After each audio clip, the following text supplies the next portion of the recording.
পটুয়াখালীর বাউফলের পালপাড়ায় উৎপাদিত মাটির তৈরি তৈজসপত্র এখন শুধু দেশেই নয় বিদেশেও রপ্তানি হচ্ছে। এতে এলাকার কয়েকশো নারী পুরুষের কর্মসংস্থান সৃষ্টির পাশাপাশি এই অঞ্চলের অর্থনীতিও সমৃদ্ধ হচ্ছে।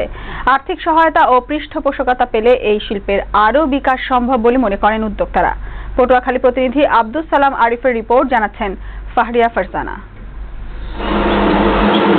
কয়েক প্রজন্ম ধরে মাটির বাসনপত্র তৈরি করেই পটুয়াখালীর বাউফলের পালপাড়ার শতাধিক পরিবার জীবিকা নির্বাহ করে আসছে। বিসিক থেকে প্রশিক্ষণ পেলেও সনাতন পদ্ধতিতেই তারা তৈরি করছেন এসব সামগ্রী। এর মধ্যে রয়েছে নানা ডিজাইনের ফুলদানি, কফি মগ, চায়ের কাপ, পিরিচ, ডিনার সেট সহ মাটির নকশা করা শোপিস।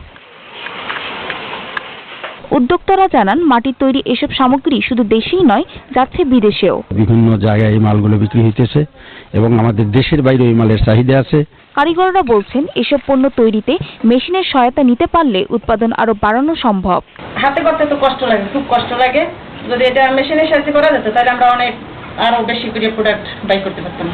উপজেলা নির্বাহী অফিসার জানান, পালপাড়ার ঐতিহ্যের প্রতীক এই শিল্পের প্রসারে সহায়তা করছেন তারা। আমরা তাদেরকে একটা ঘর করে দিয়েছি শোরুম তৈরি করার জন্য। তা আমরা আশা করি যে ওখানে এটাকে সংস্কার করে আরো বৃহৎ আকারে যদি আমরা করে দিতে পারি, তাহলে একটা শোরুম হলে দেশি বিদেশি যারা আসবে তারা যাতে এটা এই শোরুমে এসে এক নজরে সবগুলো প্রোডাক্ট দেখতে পারে। ডেস্ক রিপোর্ট, বৈশাখী সংবাদ।